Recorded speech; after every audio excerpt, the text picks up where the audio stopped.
Hello, and welcome to the Nutrition Diva podcast. I'm your host, Monica Reinagel. Earth Day is this week on April 22nd, and I often take this opportunity to talk about the impact of food waste on the planet and its climate. Anxiety about climate change has never been higher, and yet we consumers often hear that our individual efforts, whether that's installing energy-efficient light bulbs or driving hybrid cars or even giving up meat, is never going to add up to enough impact to make a real difference, and that for that, we need the sort of system-wide impacts that can only be achieved with public policy change. But you know what? Reducing food waste is a place where individual consumers can have a really big impact because most food waste occurs at the consumer level. In terms of reducing greenhouse gases and slowing global warming, reducing food waste may be one of the biggest levers we have as consumers. Now, I know that a lot of people listening to this podcast are reducing their consumption of animal products based on the belief that this will reduce the environmental impact of their diet or their food choices. And this is an area of some controversy. I've discussed this on previous episodes. Many animal agricultural advocates point out that the methods used to measure environmental impact of foods are not always comparing apples to apples or apples to animals, and that the environmental impact of the processing involved in creating highly processed plant-based alternatives is not always taken into account by these comparisons. But you know what? Whether we're buying beef burgers or Impossible burgers, if we end up throwing food away, then we are wasting that energy and those resources and incurring those environmental costs for absolutely no benefit. Here to talk with me about how we can all reduce food waste is my friend and registered dietitian, Rosanne Rust. Rosanne is an internationally recognized nutrition expert and communicator and a prolific writer with 8 books and counting. And her latest is Zero Waste Cooking for Dummies. But don't let the title fool you.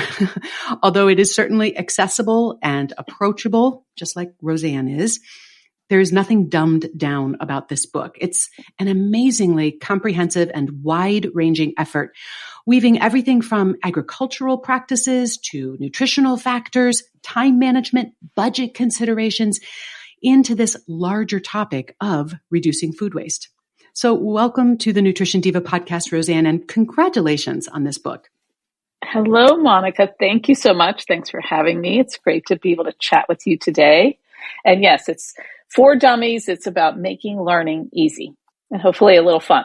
I think sometimes one fear people have is that an environmentally friendly diet is going to require them to give up all processed foods or maybe give up all animal foods. And one of the things I really appreciate about your book is that it's not about what you can and cannot eat. It's more about making the best use of whatever it is that you choose to include in your diet. Yes, absolutely. Rather than encouraging people to change their diet, this is really not a book about that as much as it is about your current habits and how you shop and cook and store your food. So I'm not really telling you what to eat. It's just about throwing away less food. That's the ultimate goal. A lot of the books that cover this topic, they do tend to focus on exclusively plant-based diet. And I think that given the small portion of people who are vegetarians or vegans, I want to reach everybody. I want everybody to waste less food, whether they're omnivores or herbivores. That's a great point. And you mentioned shopping, of course. And I think another reason people might get intimidated by this challenge to waste less food is because they imagine that any solution is going to mean an excessive amount of planning and forethought, like knowing exactly what you're going to cook and eat all week before you head to the grocery store with your perfect list, and then sticking to that plan perfectly.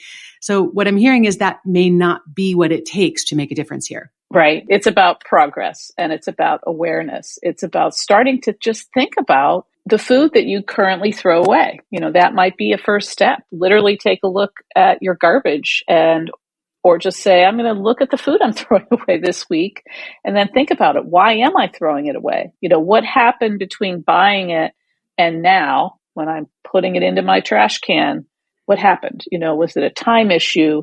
Was it a planning issue? And I do, in my book, I include some meal planning ideas, but it's not meal planning in the way that we often think about it, where you're literally planning, as you just said, every meal of the week. It's just having a general plan. What do you like to eat? What do you need to eat? And are you buying more than that? Mm-hmm. What does your household need? How many people are in your home?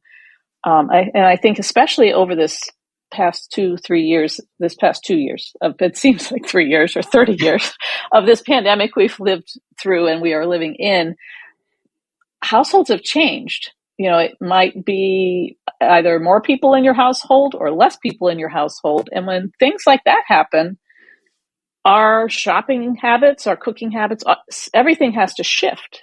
And if we're not thinking about it, we may end up with food that's wasted. I've often heard empty nesters say that it takes them a long time to adjust to the fact that they are suddenly only cooking for 2 and no longer for 3 or 4 or 5, and that some food waste happens there while they kind of adjust their shopping habits to accommodate that change in household. That's a great point. Yeah, absolutely. I mean, as I wrote this book, I spent all of 2021 researching and writing. I changed my own habits. I became more aware of my gaps, and I'm an empty nester. And you're right. It takes a while when you go from 5 to 4 to 3 to 2 pretty quickly to shop differently and use maybe some different recipes or have things so that you're wasting less food. So it's a lifelong challenge. I love what you said about starting with just figuring out where it is that you and your household do waste food, because it's not a one size fits all solution. Right. It really starts with, where are the biggest gaps, you called them, in your own behavior. And so we can really target our solutions where they're going to have the most impact, instead of just implementing sort of a template that's designed to address every possible gap. And I have to say, most of the time when I have food that's in danger of spoiling before I use it, it's usually because of some sort of spontaneous or unavoidable change to my plans, where I thought we were going to have dinner at home, but then we didn't have dinner at home. And now I've got those fresh ingredients in there. So is there a quick and dirty strategy for rolling with those kinds of punches? Yes. And once you adopt it, then it becomes routine, but it takes a little bit of thought initially. And I think the other issue is people plan to eat for their health. So they might be putting more fresh fruits and vegetables into their cart with the intention of doing good things, or even, fresh meats, because they want to cook dinner at home. But then, as you just mentioned, something comes up, or maybe they're working late, or they have to meet someone and they're eating out and the dinner didn't get cooked and that fresh food is there. You need to kind of do, I would say, a refrigerator check at least 3 times a week. So, you're busy, but everybody has time to just open their fridge before they go to bed or whenever, sometime during the day, and look at those fresh drawers and see what's there. So when I'm not going to be home tonight, I'm not going to be home tomorrow, whatever that interference was, we need to learn how to utilize our freezer. So if it's something like fresh meats or poultry or fish, you can put those in an airtight container, pop them in the freezer. And sometimes, people think, freezing is so much work, but it doesn't. When you're only going to freeze it for a few days or a week, it doesn't have to be super duper wrapped. It'll be okay for a couple days, but it will be preserved in the freezer. And the same with vegetables and fruits. I just left my home for the weekend. I had blueberries in there that probably, wouldn't be as great by the time I get back. So I just popped them in the freezer. So some things you don't have to do anything to put in the freezer, like things like berries. They'll be okay for a few days. And then you can take them out, either defrost them or use them in a smoothie or whatever. If it's a vegetable, a cooked vegetable will last longer than a raw vegetable in some cases. Spinach is certainly something that I think probably everyone listening has had an experience with raw spinach that they forgot about, that didn't look so good when they finally remembered they had it. So something like a bag of spinach, you were planning this dinner, you didn't get home or something came up. When you have time the next day, even if you're not going to eat it, cook it and then put it back in the refrigerator. And then it's cooked. It'll last a few days longer. You can put it into an omelet. You can have it as that side dish, or even put it into a smoothie. Oh, I love that strategy. And that is one that would not have occurred to me that, okay, I'm not going to eat it, but I can cook it because then it will be stable for a little bit longer. That's a great tip. Yeah. I've actually put open containers of milk in the freezer as we were heading out of town, and then thawed it out and made yogurt out of it when I got back. It's about taking that minute before you lock up the house to do a little triage.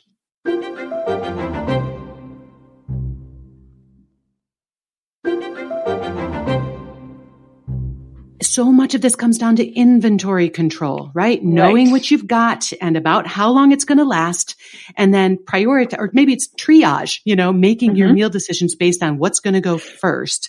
And when I do that, that has definitely led to some pretty hilarious combinations. It's like, okay, I have these three things. Yes. They need to go next. Never thought of these things as going together, but they're going together tonight. That's right. And they nourished you. But there's always the vegetable frittata. You can just hide pretty much anything in there. But any other strategies for making that inventory management easier, or maybe even just more automatic? Well, so that first step when you're looking in your garbage can, that's kind of step one. And then the next step really is taking inventory of your pantry shelves, your refrigerator, and your freezer. And, knowing what's in there. And I have to say that as I personally went through this process, I'm storing less. Does that mean that you shop more often? No, I don't shop more often. I just buy what I need. You should have a plan for every item you put into your cart, whether it's to cook it in the next couple of days or a week, depending on what it is, or to freeze it. Otherwise, probably buying more than you can cook or prepare or store. But try to kind of eat down your inventory. That was a habit that maybe some of us developed during the pandemic when shopping got so weird there for a while. Both how often we were shopping, we were trying to shop less often. And then what you found when you got there was so unpredictable that I definitely found myself doing a little panic buying, like if I couldn't buy something a few times in a row, then if I did find it at the store, I'd stock up on it. We had much more food in storage. We had to clear out a couple shelves in the basement actually to store extra canned goods, extra things like that, specifically during the pandemic. And that's something, it's a little bit like being an empty nester. We've kind of realized okay, we don't need to be doing that anymore. It's time to, as you said, eat down this inventory that we were keeping on hand when it felt more necessary, but we don't anymore. And so, we need to go through that, empty those shelves out and get back something into more like a normal rotation. Yeah. And that's a good point. Many of your listeners may have been in that spot where they, stocked some things and now they kind of forgot about them. Yeah. Time to eat all those pandemic beans, everybody. Okay, Rosanne, let's talk leftovers, whether that's leftovers from things that we make for dinner, but we don't eat everything that we make, which I sometimes do on purpose, right? I want to have leftovers so that I can have them for lunches later in the week, or an extra roasted vegetables or something to put on a salad. But there's leftovers that we make. And then of course there's doggy bags that we might bring home if a restaurant meal is more than we can eat or want to eat. That often happens. So we bring it home. So obviously we can just reheat them if we remember to. But I also find sometimes with the leftovers, it's just a little bit of this or that, not really enough for a whole serving or a whole meal, but too much to throw away. So it feels like there's a whole management strategy just for leftovers. Right. Sometimes you have enough leftover that it's literally a whole full lunch for the next day and you might just eat it and enjoy it. But other times we think, well, it's not worth saving because it's only a quarter cup or whatever it is. But I encourage everyone to save it and then do a makeover so that you're not just reheating the food, but doing something else with it. Eggs and pasta are two of my favorite food waste heroes because you can put almost any leftover into those and then they create a bigger meal. You can also do pizzas or flatbreads. They're a great way to reinvent some leftovers. And rice, of course, works just as well as pasta. You can create a bowl. So you can put anything on pizza, you can put anything on pasta and scramble anything into an egg, just about anything. It's true. I should point out also for our listeners that the book, Zero Waste Cooking for Dummies, is not just tips and information and strategies. There's also some great recipes in there. So it's also a great resource from that perspective. Yes, for sure. I want to thank you, Rosanne, both for this great resource that you've created, Zero Waste Cooking for Dummies, and also for this conversation. I'm so glad to have a chance to introduce my listeners to your work and to you. It was so great to be here. I love the topic and I'm passionate about it. And I hope that everyone can do just their little part.